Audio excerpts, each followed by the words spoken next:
Pengetahuan Alam Universitas Bengkulu. Di sini dengan mata kuliah umum Bahasa Indonesia, dosen pengampu Dr. Turmanza MPD, saya akan mempresentasikan sebuah pidato dengan tema penanganan COVID-19. Selamat menyaksikan. Assalamualaikum warahmatullahi wabarakatuh. Shalom, salam sejahtera untuk kita semua. Namo Buddhaya, Om Swastiastu, dan salam kebajikan. Hidup mahasiswa, hidup rakyat Indonesia, hidup perempuan Indonesia. Pertama-tama, marilah kita panjatkan puji dan syukur kita kehadirat Tuhan Yang Maha Esa, karena atas berkat dan karunia-Nya, sehingga kita masih diberikan kesehatan sampai pada saat ini. Yang saya hormati Bapak dan Ibu Rektor beserta jajarannya, yang saya hormati Bapak dan Ibu Dekam beserta jajarannya, yang saya hormati Bapak dan Ibu dosen sekalian, dan yang saya cintai teman-teman mahasiswa Universitas Bengkulu yang berbahagia. Di sini, izinkan saya untuk menyampaikan pidato tentang penanganan COVID-19. Seperti yang kita ketahui, teman-teman, COVID-19 ini adalah virus yang tidak terlihat dan mematikan. Virus ini tidak memandang pangkat, kaya atau miskin, berpendidikan atau tidak, jelek atau kaya, dan sebagainya. Bahkan virus ini membuat kita menjadi seseorang yang memiliki rasa takut dan khawatir jika melakukan sesuatu di luar lingkungan ini. Dampak yang akan terima sangat besar, yaitu seperti yang telah kita lakukan saat ini. Siswa dan siswi, mahasiswa dan mahasiswi melakukan sekolah dan kuliah secara daring. Para pekerja yang diliburkan atau dikerjakan di rumah, atau bisa saja para pekerja yang juga ikut di PHK akibat virus ini. Dan juga nih yang paling penting, angka pengangguran yang semakin meningkat di negara ini, serta perekonomian bangsa kita yang sedang menurun. Seperti yang kita ketahui teman-teman, virus COVID-19 ini berasal dari Wuhan, Cina. Virus ini cepat sekali menyebarnya di berbagai negara dan sampailah kepada kita, yaitu negara Indonesia. Virus ini dimulai pada tahun 2019 dan hingga saat ini pada akhir 2020 pun masih belum bisa kita atasi. COVID-19 ini membuat pemerintah sulit dan kewalahan dalam menindaklanjuti kasus ini. Ribuan orang meninggal setiap waktunya.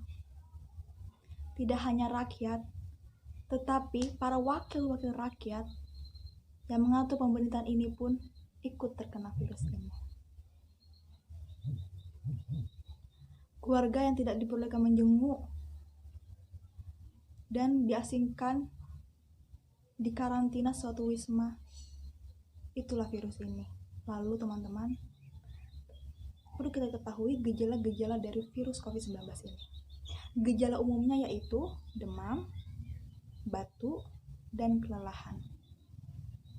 Tetapi gejala yang tidak sedikit umum yaitu rasa nyeri dan rasa tidak nyaman, nyeri di tenggorokan, diare, mata kita yang bisa saja memerah, sakit kepala, hilangnya indera perasa dan indera penciuman, dan perubahan warna pada jari-jari kita.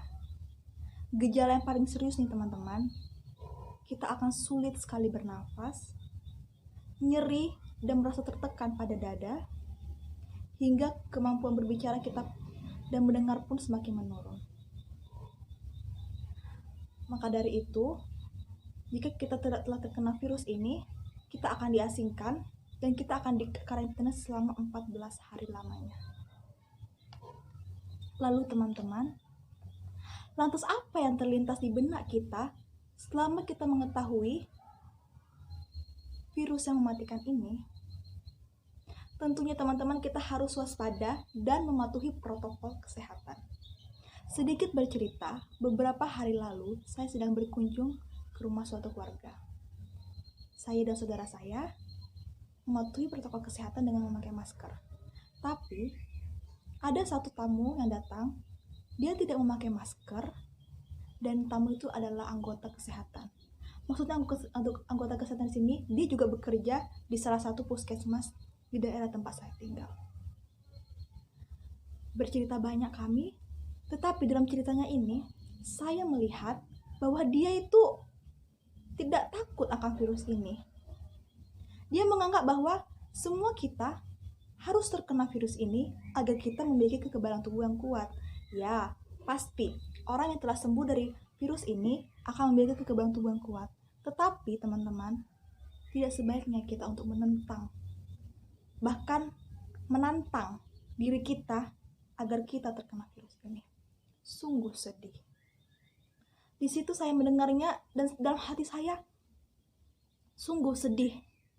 Dia tidak melihat tim-tim medis yang lain yang berjuang di sana memakai APD yang sangat panas, para dokter, suster yang ikut membantu, yang sebagai pahlawan kita, sebagai garda terdepan kita. Bahkan mereka pun terjangkit virus ini dan akhirnya meninggal juga. Disitulah teman-teman, saya menyarankan agar kita tidak menantang virus ini. Lalu, perlu kita ketahui teman-teman yang berbahagia, bahwa penanganan COVID-19 ini memerlukan biaya yang cukup tinggi juga. Sehingga pemerintah kita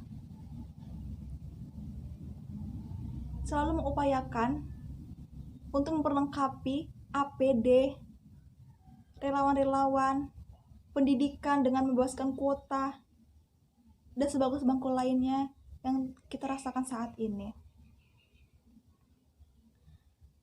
Dan pada awalnya kita disuruh karantina sendiri di rumah masing-masing. Dan pemerintah mengupayakan terus agar kita bisa tetap bekerja di dalam era ini, yaitu dengan era new normal. Untuk itu teman-teman semua, mari kita turut membantu pemerintah dalam mengatasi ini. Kita tidak susah kok untuk membantu pemerintah, cukup kita tinggal di rumah. Jika kita keluar ada hal yang mendesak saja. Jika kita ada di halayak ramai, kita menjaga jarak. Dan kita harus punya kesadaran diri juga bahwa pentingnya kita dalam keterlibatan untuk mengatasi atau bisa mencegah penyebaran virus corona yang semakin melesat pada saat ini. Untuk itu teman-teman yang berbahagia, pemerintah juga telah menganjurkan kita untuk mematuhi protokol kesehatan. Dan yang paling wajib, yaitu mematuhi 3M, yaitu menjaga jarak antar sesama kita di saat kita berada di luar, memakai hand sanitizer, dan memakai masker. Nih, memakai hand sanitizer atau mencuci tangan ya,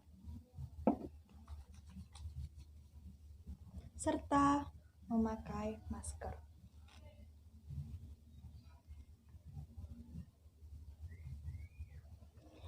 Untuk itu, kepada teman-teman mahasiswa yang berbahagia, peran kita juga sangat penting saat ini, yaitu kita sebagai contoh ataupun kita bisa saja kita menegur orang-orang yang tidak memakai masker keluar atau orang-orang yang tidak menjaga jarak. Dan untuk itu, karena kita sebagai contoh, kita juga harus melakukan hal 3M tersebut. Dan juga perlu bersosialisasi dalam bidang online ini untuk mematuhi protokol kesehatan dan untuk keselamatan diri kita, diri masyarakat, dan untuk keselamatan negara. Sekian dari pidato saya.